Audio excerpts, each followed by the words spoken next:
Merci pour votre fidélité à la FM Télévision, mesdames et messieurs. Bonsoir et bienvenue dans cette grande édition du journal qui reçoit ce samedi Maître Serge Kibambi. Il est secrétaire exécutif de la Ligue des électeurs. Bonsoir Maître Serge. Bonsoir madame. Bienvenue sur ce plateau. Merci beaucoup. Je vous rejoins dans un instant, le temps pour moi d'annoncer quelques nouvelles. Okay, merci. On va débuter ce journal par cette information de la mission d'observation électorale de l'organisation de la société civile pour la paix qui a publié son rapport préliminaire sur les scrutins. Igor Sombo revient sur les faits. Cette mission d'observation a, dans le cadre de présentes élections, déployé 75 000 observateurs, dont 44 000 accrédités par la CENI sur toute l'étendue du territoire national. Il ressort de ces rapports présentés par Shadrach Moukad, secrétaire exécutif national permanent adjoint, que les élections du 20 décembre se sont bien déroulées en dépit de quelques irrégularités d'ordre technique et organisationnel constatées le jour du vote. Pour la MOE, OSPC, ces irrégularités qu'elle estime réduites ne peuvent pas faire l'objet de l'annulation des élections générales telles que préconisent certains acteurs politiques. Les rapports indiquent que ces résultats partiels sont presque identiques avec ceux publiés par la centrale électorale avec le candidat Félix Tshisekedi qui caracole en tête, suivi de Moïse Katumbi et Martin Fayoulou en troisième position. La MOE félicite par ailleurs la CENI et le chef de l'État pour avoir tenu promesse d'organiser les élections dans le délai constitutionnel. Toujours au chapitre des élections, le président de la Commission électorale nationale indépendante a réagi face au rapport préliminaire de la mission d'observation électorale SCC-SENCO. Igor Sombo pour plus de précisions. Denis Kaduma indique que ces rapports préliminaires de la MOE, SENCO et SCC se concentrent dans la même direction que le travail accompli par la centrale électorale. Selon le numéro 1 de la CENI, la population congolaise doit être fière de l'étape franchie grâce à l'organisation des élections du 20 décembre 2023. Denis Kaduma regrette que le journaliste se focalise sur certaines déclarations négatives sans preuve. Pour lui, toutes les questions posées ici portent sur des déclarations qui ne sont pas plausibles. Même la mission de la SENCO et SCC, les attentes étaient dirigées vers une opposition entre la SENCO et SCC par rapport à la CENI. Mais tel n'a pas été le cas, cela devrait vous rassurer. Toutes les missions ont convergé dans le même sens, s'est-il exprimé. En rappel, la mission d'observation électorale SENCO-SCC a, dans son rapport préliminaire, salué les efforts déployés par la CENI, le gouvernement de la RDC, ainsi que toutes les autres parties prenantes au processus électoral pour la tenue du scrutin combiné dans le délai constitutionnel. Dans l'actualité également, la mission d'observation électorale MOE 123 de la Ligue des électeurs et ses partenaires ont procédé ce samedi à la publication d'un communiqué sur les premières tendances de la présidentielle du 20 décembre publié par la Commission électorale nationale indépendante. L'annonce a été faite au siège de la Ligue des électeurs situé sur Nyangwe dans la commune de Lingwala. Fifi Kalumbo. Ces communiqués publiés par la Ligue des électeurs fait état des résultats des travaux réalisés sur terrain par les moniteurs de la Ligue des électeurs de la mission d'observation électorale dénommée ONE 2023 le 20 décembre dernier, jour du scrutin combiné en République démocratique du Congo. Dans sa publication partielle des résultats, il était déjà à plus de 85% et nous osons croire que la CENI sera à mesure, comme dans ses habitudes, de respecter son calendrier.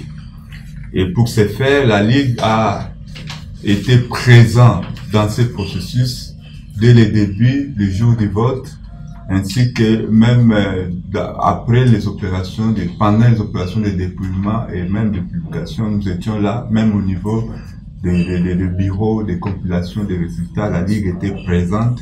Ce n'était pas un travail de complaisance car la Ligue des électeurs reconnaît tout de même les irrégularités qui ont émaillé ces scrutins. Après analyse et traitement des différents rapports reçus de nos observateurs et moniteurs depuis les centres et bureaux de vote et de dépouillement, il s'est dénoté quelques incidents du genre bousculade, jet de pierre, tentative de corruption et agitation des foules surexcitées par les allégations de corruption orchestrées par certains ou certaines candidats et candidates mal intentionnés et agitateurs à leur solde. mais que ces régularités ont toutes été commises à l'extérieur et n'avaient aucun incidence sur ce qui s'est passé dans le bureau de vote et de dépouillement qui ont continué de fonctionner normalement avec pour seul problème majeur les pannes des dispositifs électroniques de vote que les techniciens réparaient avec satisfaction. Sur terrain, la mission d'observation de la Ligue des électeurs dénommée WAN 2023 a respecté la procédure de travail, surtout avec vigilance. Quant aux résultats, la Ligue des électeurs et ses partenaires, à travers sa mission d'observation WAN 2023, avaient un regard particulier sur toutes les opérations y afférentes, en commençant par le comptage des bulletins reçus par chaque BVD, la représentation de l'urne vide avant les opérations, le placement de cette urne au centre de la salle, son inviolabilité durant toutes les opérations de vote, son ouverture devant toutes les parties prenantes au début du dépouillement, le comptage des bulletins utilisés avec leur addition avec les non utilisés pour correspondre avec le nombre de bulletins reçus, la transcription fidèle des scores réalisés par les différents candidats, la constitution des plis et transferts dans la transparence. Le secrétaire exécutif de la Ligue des électeurs, Maître Serge Kabambe, précise que les élections étant démocratiques, toutes les parties prenantes doivent avoir un esprit apaisé face aux résultats que va publier la CENI. C'est à ce titre, en tant que membre de la Fédération internationale des Ligues des droits de l'homme, tous les réseaux au niveau international, nous allons publier nos rapports et envoyer dans tous ces réseaux sur tout ce qui se passe autour des questions des droits de l'homme pour voir ensemble avec les organisations membres de la fédération toucher les questions liées aux droits humains par rapport à ces processus. C'est pourquoi nous appelons tous les acteurs majeurs au calme. Nous appelons même les personnalités revêtues de l'autorité publique comme policiers, agents de l'ordre, cadres dans l'administration à ne pas verser dans les discours de haine parce que ce sont des faits qui sont poursuivables et punissables. Au regard de tout ce qui précède, la Ligue des électeurs publiera son rapport le 4 janvier après un travail approfondi. Je l'ai annoncé à l'ouverture de ce journal que je reçois un invité. Il s'agit de Maître Serge Kabambe. Il est secrétaire exécutif de la Ligue nationale, de la Ligue des électeurs, voulais-je dire. Bonsoir encore une fois. Bonsoir, madame. Je vous reçois sur ce plateau pour parler du communiqué sur les premières tendances que vous avez publié ce samedi. Les documents portent essentiellement sur quoi? Oui, madame, comme vous l'aviez si bien dit, le communiqué que nous avions publié à ce jour procédait du fait que nous avions d'abord la première annonce, c'était d'annoncer au public, à l'opinion, tant nationale qu'internationale, que la Ligue des électeurs est déjà en mesure de produire son rapport préliminaire sur le processus électoral. Et donc, nous avons fixé les rendez-vous pour le 4 janvier au niveau du ministère des Affaires étrangères où nous allons devant le public, devant la société civile, parce que nous sommes une mission citoyenne, nous allons publier notre rapport préliminaire. Mais le communiqué a porté sur les tendances parce que nous avions estimé que la CENI était déjà à plus de 90% des compilations. Et donc à ce stade, nous avions un message particulier à communiquer à la population et puis à travailler dans le sens de l'acceptation du résultat, étant donné que les parties prenantes, surtout au niveau des candidats, plusieurs candidats n'ont pas eu à signer le code de bonne conduite proposé par la CENI. Et donc, nous voulions appeler les gens, les uns les autres à l'apaisement, parce que déjà, il y a un candidat qui émerge. Et cette candidature, nous ne sommes pas surpris parce que le travail de monitoring ainsi que d'observation électorale qui a été fait avait déjà dégagé une certaine tendance que nous sommes en train de voir la CENI en train, si vous voulez, de publier déjà des résultats et que les vainqueurs semblent être connus à ce jour.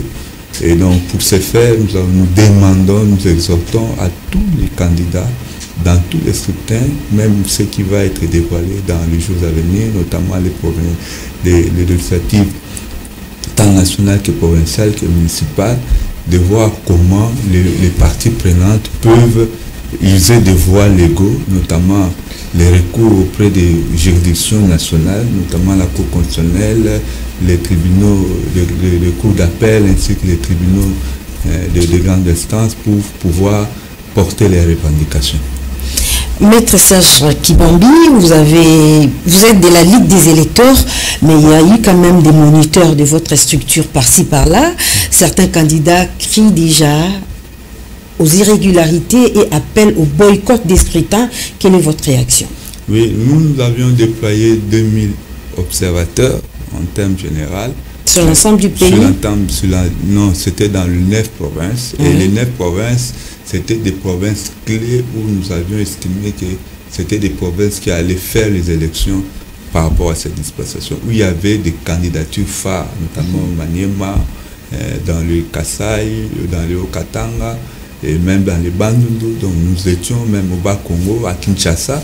Ce sont des villes qui allaient déterminer les élections d'après nos analyses, et nous avions pour ce faire déployé 208 moniteurs et 1792 observateurs. Pour nous, les moniteurs, parce que la Ligue des électeurs est aussi une organisation de défense des droits humains. Donc les moniteurs, les 208 moniteurs devaient observer les situations de violations des droits humains qui s'opéraient en dehors des bureaux et des centres de vote. Et même, si vous voulez, dans les grandes villes où il y avait, c'était des villes, comme on a dit, des villes à problème. Mais les 1792 observateurs, ce sont ceux-là qui étaient dans les bureaux de vote et qui étaient juste envoyés pour voir, examiner juste les techniques électorales, la procédure. Qu'est-ce que la CENI a pu faire? Parce qu'ils ont travaillé en fonction des 34 éléments de surveillance qui étaient faits des questions fermées, c'était des fiches. Donc, et puis pour avoir les statistiques, afin de voir comment on pouvait attester ou non les résultats, ou soit une situation donnée en termes de violation des droits humains. Donc voilà un peu notre méthodologie que nous allons déployer, que nous allons dévoiler de manière succincte les 4, et nous allons présenter le travail tel qu'a été fait par la Ligue des électeurs au public. Oui, en observant la situation en général, est-ce que vous avez un commentaire sur le déroulement du vote par rapport à votre monitoring? Bon, il y a eu les commentaires, c'est que le déroulement du vote a été fait de manière satisfaisante, malgré les imperfections, malgré les dysfonctionnements, malgré même des cas de violence, des cas de tentatives de corruption, malgré même les conditions climatiques. Comprenez que lorsqu'il plaît dans le Congo profond, il y a des routes qui deviennent impraticables, surtout que le même jour, la CENI était encore en train de déployer quelques matériels. Ce sont des difficultés que nous avions constatées. Il y avait aussi des problèmes au niveau de certains électeurs qui n'étaient pas en mesure, si vous voulez, de manipuler les dispositifs électoraux de vote. Et puis il y avait des matériels de vote qui étaient soit défectueux, soit qui avaient des difficultés de s'animer. Donc tout ça, c'était des situations qui ont émaillé le processus. Et ceci me permet même de répondre à votre votre question précédente, pour dire que toutes ces irrégularités, au regard du processus tel qu'il a été, au niveau où nous sommes arrivés avec le processus, et puis lorsque nous prenons les coûts des élections, les coûts de la mise en place de nouvelles institutions, les coûts du fonctionnement des institutions, l'on ne peut que minimiser les irrégularités et voir comment on peut faire pour sauver le pays plutôt que d'utiliser la politique de la terre brûlée. Très bien. Est-ce que la Ligue des électeurs a un message particulier à adresser à la population congolaise ce samedi 30 décembre? Oui, le message particulier que nous avions tenu, parce que nous sommes à l'heure, à l'aube de la publication des résultats, et donc nous appelons la population au calme, parce que la population a fait son choix. Et aussi nous appelons, nous interpellons certains acteurs politiques et même certains agents en cadre public à ne pas verser dans les discours de haine, dans l'incitation à la violence, du fait que ce sont des faits pénaux répréhensibles. Vous voyez, nos 208 moniteurs servent effectivement à observer ce genre de comportement, parce qu'au-delà du rapport électoral, la Ligue a un rapport sur la situation des droits humains parce que nous sommes membres de la Fédération internationale des ligues des droits de l'homme. Nous sommes membres aussi de la Coalition internationale pour la Cour pénale internationale. Et nous savons que même dans les cadres de monitoring que nous faisons, même dans des pays étrangers, on a vu des situations dégénérées dans les cas de guerre civile et les auteurs ont été déférés devant même les juridictions internationales parce que là, lorsque sur le plan national, les tribunaux nationaux, dont il n'y a pas un droit pénal fort, on peut procéder à l'expatriation des cas au niveau de la Cour pénale internationale. Maître Serge Kibambi, voilà tout. Merci d'avoir répondu à nos questions. C'est moi qui remercie, madame. Poursuivant ce journal, nous allons parler de la province du Nord Kivu où le gouverneur militaire a procédé au lancement d'un message fort à l'endroit de tous les auteurs des messages de protestation contre les scrutins, contre les résultats provisoires qui sera publié demain 31 décembre par la Commission électorale nationale indépendante. Je vous propose de suivre la réaction du gouverneur dans cet élément. Le gouverneur militaire de la province du Nord Kivu, le général-major Peter Chirimwami, a réuni le comité provincial de sécurité à Sake ce 29 décembre 2023. Le comité de sécurité met ainsi en garde tous les contestateurs des résultats des élections qui s'érigeront en fauteurs de troubles, affirme le porte-parole du gouverneur militaire, le lieutenant-colonel Ndjike Kaiko. C'est le fait que les élections se sont très bien passées ici chez nous et que tous ceux qui veulent contester, n'est-ce pas, les résultats de ces élections savent quelle voie emprunter. Il s'agit de la Cour constitutionnelle et nous éviter, n'est-ce pas, des désordres dans la province parce que déjà nous sommes une province en guerre. Le comité provincial de sécurité réuni sous l'égide du général-major Peter Chirimwami, élargi au comité de sécurité locale de Kamuronza et au gouvernement provincial, a également parlé des enjeux de l'heure et de la criminalité à Sake qui étaient au point du jour. Parmi les solutions, le lieutenant-colonel Ndjike Kaiko rapporte le déplacement des camps des déplacés. Il existe une certaine promiscuité entre les camps des déplacés, n'est-ce pas, ceux qui ont fui la guerre en profondeur de Massissi et qui se trouvent ici à Sake. Il existe une certaine promiscuité entre eux et les militaires et le patriote du fait que nous sommes dans une zone opérationnelle. Et à cet effet, l'autorité a exigé qu'il y ait une étude approfondie de manière à ce qu'on puisse penser au déplacement de ces camps des déplacés. Cela pourra aussi éviter de cas de meurtre. Le chef du groupement Kamuronza, le Mwami Primo Baouma, a salué ces assises. Nous avons été honorés par l'arrivée de son Excellence Monsieur le gouverneur de province qui a réuni tout le conseil provincial de sécurité ici. Ensemble, on a passé la situation en revue et on a pris des dispositions utiles pour que la cité de Sake puisse retrouver la paix et que l'ordre puisse régner ici. Le comité provincial de sécurité élargi a également évoqué la question de la communautarisation de la criminalité à Sake dans le territoire de Massissi. Le gouvernement congolais s'emploie à pallier à la pénurie du carburant dans la ville de Kisangani.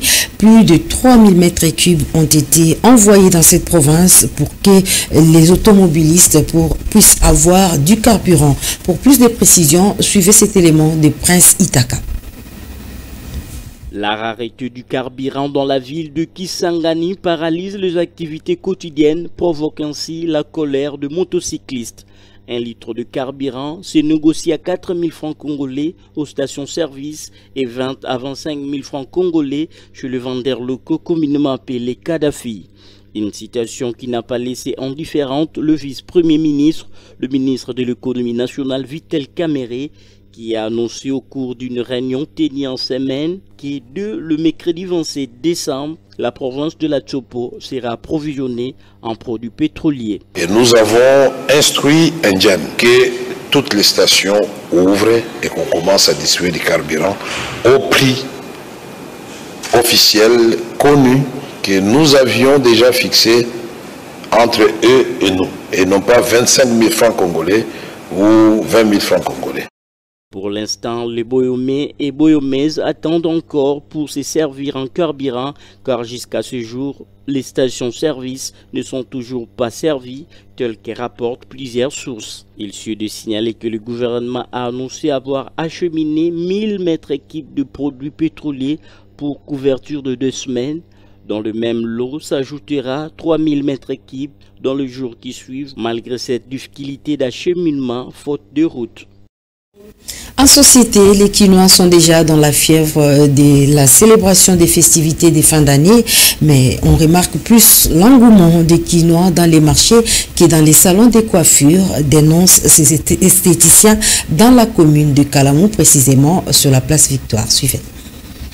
À un jour de festivités de fin d'année, plusieurs salons de coiffure dans la ville de Kinshasa en général, et en particulier ceux du rond-point Victoire, se plaignent car les activités tournent au ralenti malgré cette période de festivités. Certains responsables des salons ont fait savoir ce manque d'engouement comparativement aux années passées est dû aux problèmes financiers et la crainte de certains clients qui pensent que ces fêtes de cette année pourront se passer dans la méditation en attendant la publication des élections. Raison pour laquelle ils se sont fait le marketeur devant aller à la recherche de clients. Profitant du passage de la FM télévision, ces responsables ont profité de lancer un appel vibrant aux clients afin de venir nombreux pour se coiffer. Ah, 2024, tout le macasse 2024 passe fort na biso ba coiffeur.